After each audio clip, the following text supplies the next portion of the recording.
August 12, 1947. A Harlem mother named Catherine Williams received a telegram that would change history. Her son, Jerome, 17 years old, honor student, worked weekends at his uncle's barber shop, was dead in a Louisiana parish jail. Official cause, suicide by hanging. But Catherine knew her boy. Jerome didn't own a belt. The jail said he used his shoelaces. Jerome wore slip-on shoes. The story didn't add up. Nothing about Louisiana added up. And when Catherine Williams walked into Bumpy Johnson's office on 145th Street 3 days later, carrying that telegram in, shaking hands, she set in motion 6 days that would teach a Southern sheriff what happens when you touch Harlem's children. See, 1947 was a different America. Jim Crow ruled the South with an iron fist. Lynchings weren't investigated. They were ignored. A black teenager's life in Louisiana was worth less than nothing, especially when the man who killed him wore a badge. Sheriff Clayton Broussard had been killing black folks in Beaumont Parish for 12 years. Everyone knew it. Nobody could touch him. He had the judges, the politicians, the governor's office in his pocket. He'd lynched at least 9 people that anyone could prove, probably dozens more that got buried in swamps and forgotten. Jerome Williams became number 10 because he made one mistake. He looked a white woman in the eye when she spoke to him at a bus station. That was it. That was the crime. Eye contact. Broussard arrested Jerome for disturbing the peace and threatening behavior. The white woman never filed a complaint. Didn't matter. Broussard took that boy to his jail, and 3 days later, Jerome was hanging from a pipe in his cell. Broussard called it suicide, filed the paperwork, case closed. Just another dead black kid from up north who didn't understand Southern ways. But Catherine Williams understood one thing perfectly. Bumpy Johnson didn't let anyone kill Harlem's children. Not the mob, not the police, not some backwoods sheriff 1,500 miles away. She'd heard the stories. Bumpy had gone to war with Dutch Schultz over Harlem. He'd stared down the 5 families. He'd survived Alcatraz and come back more powerful than before. If anyone could get justice for Jerome, it was him. Bumpy sat behind his desk that August afternoon, listening.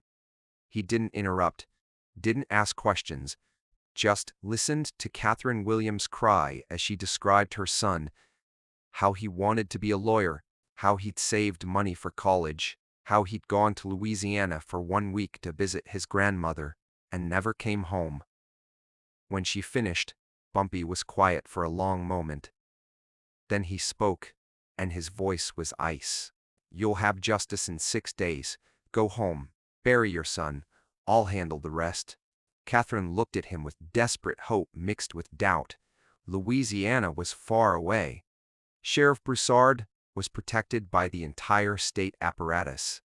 How could one man in Harlem, even Bumpy Johnson, reach across state lines and touch a sheriff who'd been untouchable for over a decade? She didn't know what Bumpy understood that most people didn't. Power isn't about distance. It's about pressure points, and every powerful man, no matter how protected, has one. The next morning, August 16th, Bumpy made one phone call, not to a lawyer, not to a politician, to a man named Solomon Price in New Orleans.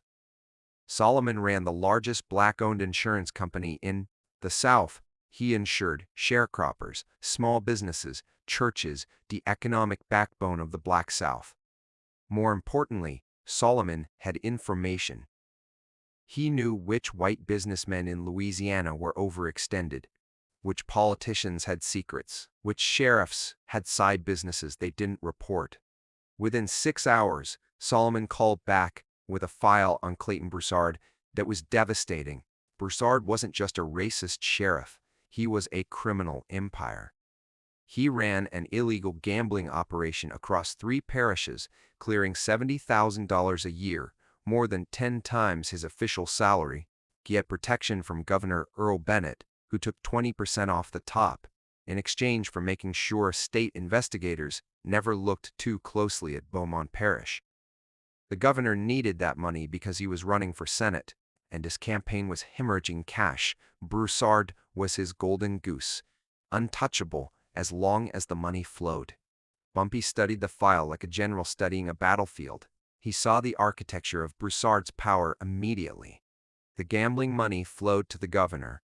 The governor's protection flowed back to Broussard. Break that cycle, and Broussard would fall.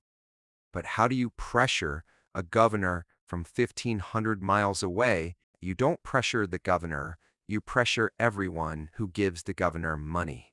By August 17th, Bumpy had made 17 phone calls. Every single one was to a black business owner, church leader, or community organizer in Louisiana. The message was simple and devastating. Governor Bennett protected the man who lynched Jerome Williams. If Bennett wins his Senate race, more of our children will die. Stop his money. Within 24 hours, the economic pressure began. Black insurance premiums, tens of thousands of dollars monthly, flowing to Bennett-connected insurance companies, stopped. Contracts with black-owned construction companies building roads were quietly canceled. Church congregations that had been donating to Bennett's Senate campaign pulled their support and very publicly stated why. Bennett protected the child killer. The governor's campaign manager called it a financial hemorrhage. In 2 days, they'd lost $83,000 in contracts, donations, and business relationships. More critically, they'd lost the narrative. Black newspapers from New Orleans to Baton Rouge ran front-page stories about Jerome Williams with one question: why is Governor Bennett protecting Sheriff Broussard? Bennett's white donors started asking the same question. August 19th, 4 days since Catherine Williams walked into Bumpy's office. The governor was panicking. His Senate campaign was collapsing. White donors were getting nervous about the negative press. Black economic pressure was costing real money. And every newspaper in Louisiana was asking why the governor's office had never investigated Sheriff Broussard despite 12 years of complaints.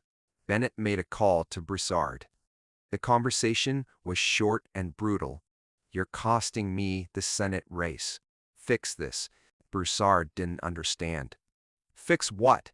The kid was dead, buried, forgotten, just like always. How is this different? You killed a kid from Harlem. Bennett's voice was acid. You killed someone Bumpy Johnson cared about. That man just cut off $80,000 of my campaign money in 2 days. Every black business owner in Louisiana is asking why I protect you. So here's what's going to happen. You're going to re-sign today with a full confession, or I'm going to feed you to the state investigators myself. Broussard felt his world tilting. You can't. We have a deal I've been paying you for. The deal's over. You're toxic. Resign or I'll destroy you. But Broussard had been a bully too long to back down, especially to pressure from some Harlem gangster he'd never met. He refused, hung up on the governor, made his own calls to his contacts in the state legislature, the judges he'd paid off, the politicians who owed him favors. Every single one told him the same thing. We can't help you. This is too public now. Bumpy Johnson has made you radioactive. That night, Broussard sat in his office trying to understand how his world had collapsed in 4 days. He'd killed dozens of black folks without consequence. What made Jerome Williams different? He didn't understand that Jerome's mother had done something none of the other victims' families could do. She'd reached someone with power who considered Harlem's children sacred. And Bumpy Johnson had done what he always did, found the pressure point and pressed until something broke. August 20th, Day 5, Governor Bennett went nuclear. He announced a full state investigation into Beaumont Parish Sheriff's Department. The investigators found everything: the illegal gambling operation, the unreported income, the pattern of suspicious deaths in Broussard's jail, the payoffs to state officials. They found it all because Solomon Price's people had already documented everything and anonymously delivered it to the right investigative team in a folder marked Jerome Williams Exhibit A. By noon, state police had arrested 3 of Broussard's deputies.